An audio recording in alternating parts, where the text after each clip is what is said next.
Good morning, children. Hope you all are fine, healthy and safe. Well, today I thought that it will be better to make a video of the remaining part of this chapter, that is chapter number 16, which you are studying now. We have already completed, if I am not wrong, 3 days of classes. And why I thought that today a video class or a video will be helpful for you, because very briefly in your book lot of powers are being discussed. So it may create a confusion as well as it may appear a bit tougher for you. So that's why I thought I will be giving you a video for this remaining part of powers and functions of the Parliament. So today we will be discussing on several remaining powers which are for example, if you have the book with you, please take it with you. It will be easier to you understand while listening to me. The remaining powers are like control over executives, financial power, judicial power, constitutional power, debating power, etc. Now, executive powers. Who are the executives? Who executes the law which are made by the legislature is the group of executives. So, in one complete sentence, if we try to conclude the answer, who are the executives? The particular group which executes the law made by the legislature are known as executives. Now, these executives, for example, if it will be better to understand for you who are the executives, the executives are like DM, district magistrate, SDO, BDO, this type of people who directly executes the law for the common people. Because we don't know actually what kind of law is being made by the legislature. They are making inside a house which is Parliament, and they doesn't come forward among the common people to say these are the law, this you have to do, this you have to don't. That's why the executives executes the law in the grassroots level. But they are completely answerable to the Parliament, especially to the Lok Sabha. So what the opposition does, you all know that Parliament have the ruling party and the opposition's ruling party makes the government, and opposition every point of time try to point out the mistakes and wrongdoings of the government. So these opposition parties every point of time questions about the work, what kind of work the executives have done, how they have done, etc. etc. Now, government is completely liable to answer this question. That's why if the executives are not working properly, the question will be raised against the government, because these executives are the employees of the central government or the state government. So if a government organization is not working, then it is whose failure? It is government's failure. That's why opposition try to keep the government in pressure so that the executive works properly. This way Parliament can control the government as well as the executives. Now the second point, the financial power. This is the most important power, one of the most important power of Parliament. Now, among these financial powers, there are some segments which are not there in your book, but for example, for better understanding, you can understand that budget, it is there. Besides budget, I will be coming on budget, but first just understand the fact that budget, consolidated fund, contingency fund, vote on account, etc. etc. These parts you will be studying on class 10. Keep it for that point of time. Now we will be discussing on budget. What is budget? Budget is, you can say, a calculation of expenditure for the coming or running running year. Now, if we go deeper into budget, we all know that the government's tenure, whether it is state government or a central government, its tenure is of 5 years, right? Now, in these 5 years, every year the finance minister presents a budget in front of opposition, and eventually it comes that in front of us, the citizen of India, the budget, the planning of expenditure for the running year, that on which segment I will be spending how much money. So this is a big power of Parliament. Unnecessary costing will not be accepted. Opposition will shout, opposition will criticize, and if the criticizing fact is very much relevant, then government has to amend it, government has to change it, government has to modify it. So this budget is an important part or integral part, I must say, parliamentary activity of a democratic country. So this is a big financial power of Parliament. The Parliament controls the nation's economy indirectly. Directly it is in the hands of RBI, who controls the economy, but indirectly who plans the economy? It is the Planning Commission, which is coming under the central government. Central government is inside Parliament, so Parliament controls the financial matters. Hope it is clear to you. The next very power is electoral function. I think you have the book, all of you have. Please go through it, you will be seeing it. The electoral function means electing someone, the power of electing someone. We all know that the vote of Lok Sabha, that is the vote of MPs, not the Prime Minister. Keep it in your mind. Prime Minister at first is an MP. The same way Chief Minister at first is an MLA. Among the winning MPs, the majority party, the party who owns the most of the vote, among them the leader comes out in the central power as a Prime Minister, in the state as Chief Minister. Whatever.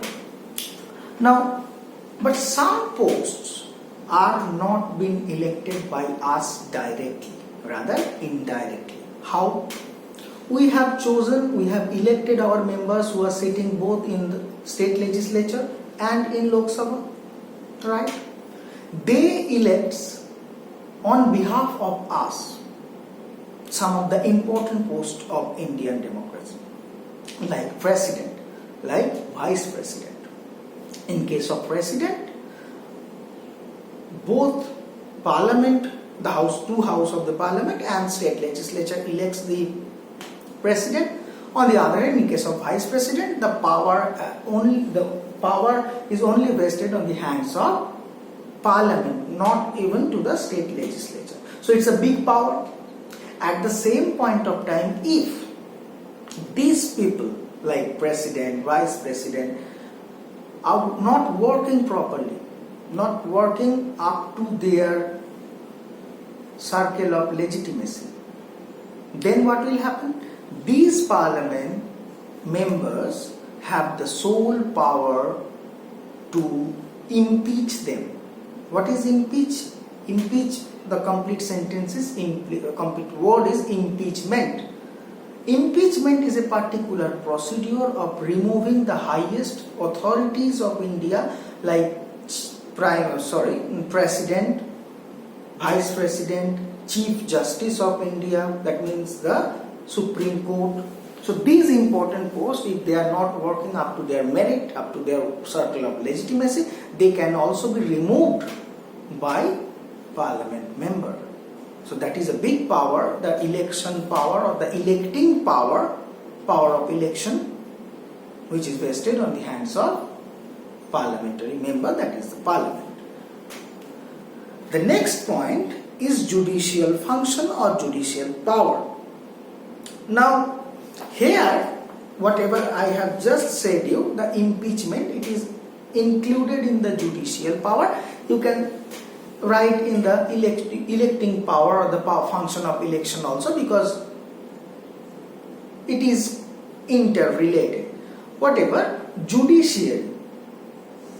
To know about judicial function, first you have to understand about what is judiciary.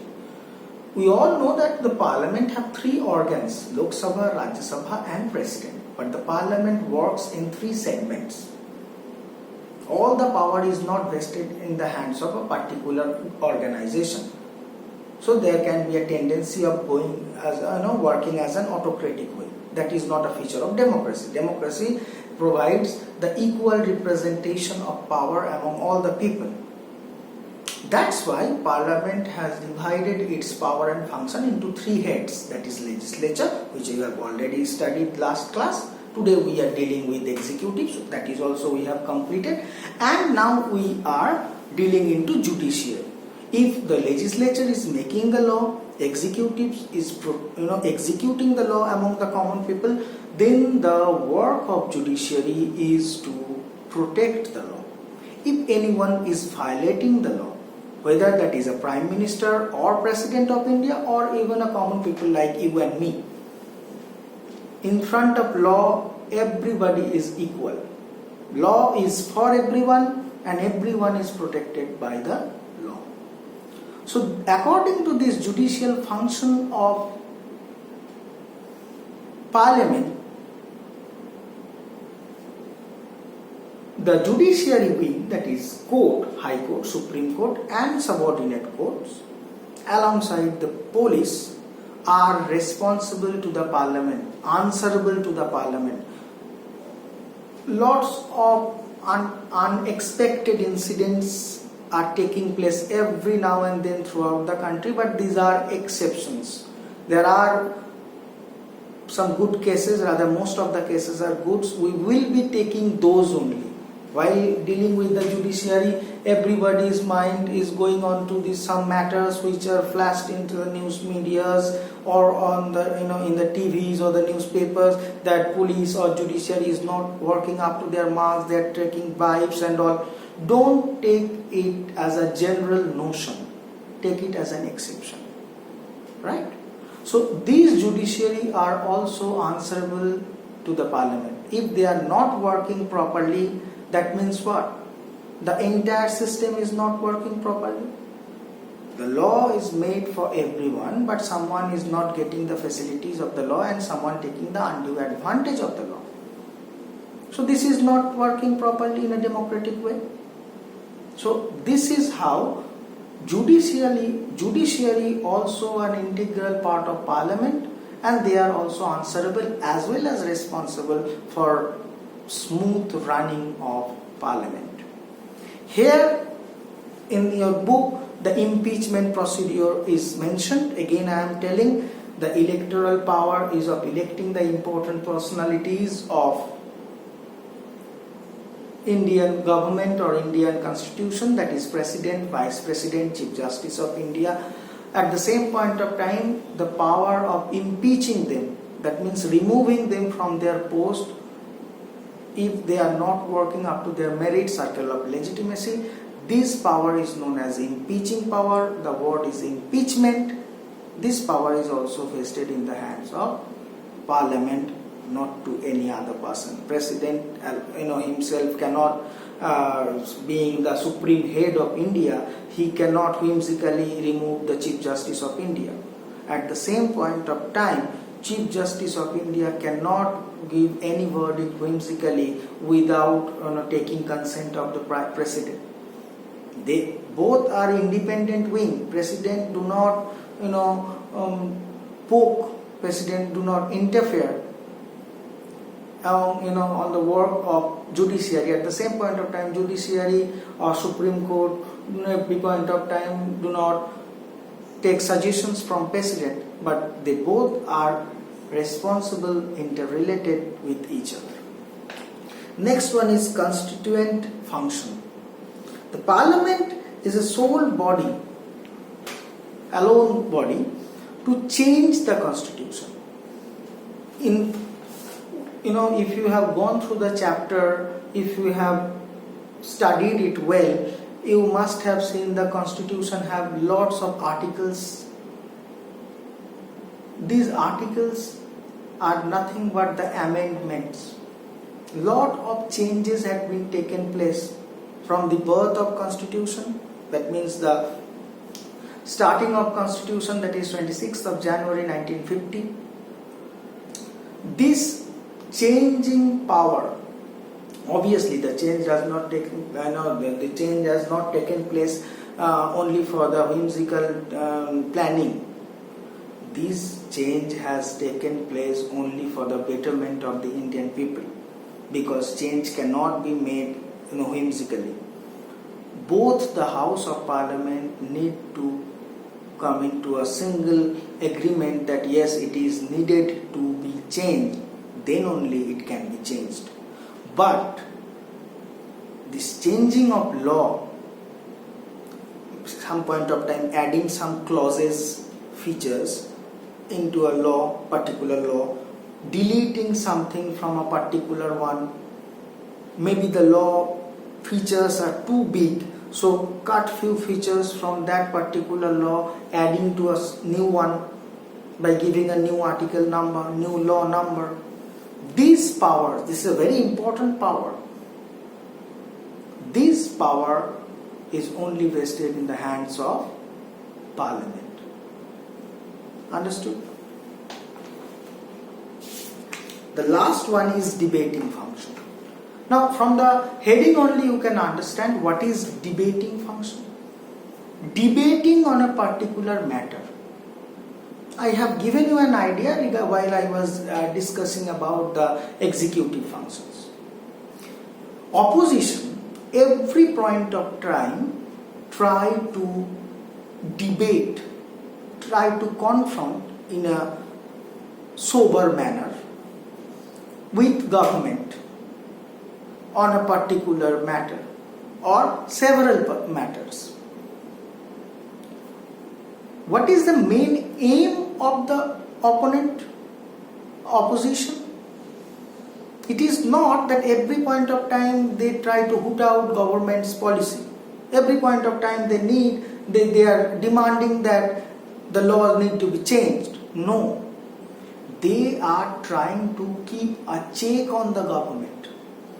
If no one is criticizing government, then government will think whatever I am making, it is completely right. I have no responsibility or duty to answer anybody. I can do anything. So this will not remain a democratic nature of the government. Only when there is a pressure, every point of time, when there is a monitoring over government's work, government is also frightened. If not frightened, cautious, that if I make something wrong, then and there I will be questioned. Thousands, millions of Indian people are watching me. So I have to do well. Because who are the oppositions? They are also being chosen by some group of people of a particular party. Everybody everybody who are sitting inside Parliament, they are the elected member. Don't think like that. Government means all are the winning member and opposition means the losing one. No. Suppose A, B, C, there are three parties. A party have got 200 votes, B party have got 150 votes, C party have got 1 vote, or rather 100 votes.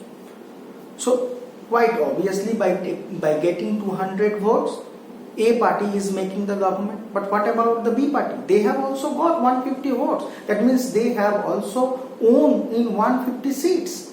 So from those seats, those who are sitting inside Parliament, they are also the winning member, but not from the winning party.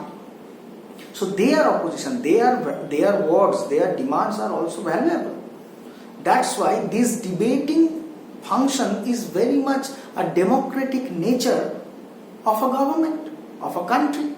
That's why Parliament have this democratic feature of debating function, through which debate can be made on various subjects, various topics, and most importantly, through this debate, they keep a check on the government, so that this government cannot make any false step. The government every point of time makes important and right choice. That's it for today. Hope you have understood the part. If necessary in the future classes, whenever I will think that these parts are a bit tough or a bit lengthy, I will again come with a video to help you. God bless you. Stay safe, stay healthy, wear mask. Most importantly, talk with your peers, siblings with English. Every point of time in your house also speak in English, converse in English. It will make your habit good. It will be healthier habit. It will increase your vocabulary, and most importantly your English will become strong, which will not only help you in the examination but also in your future life. Thank you.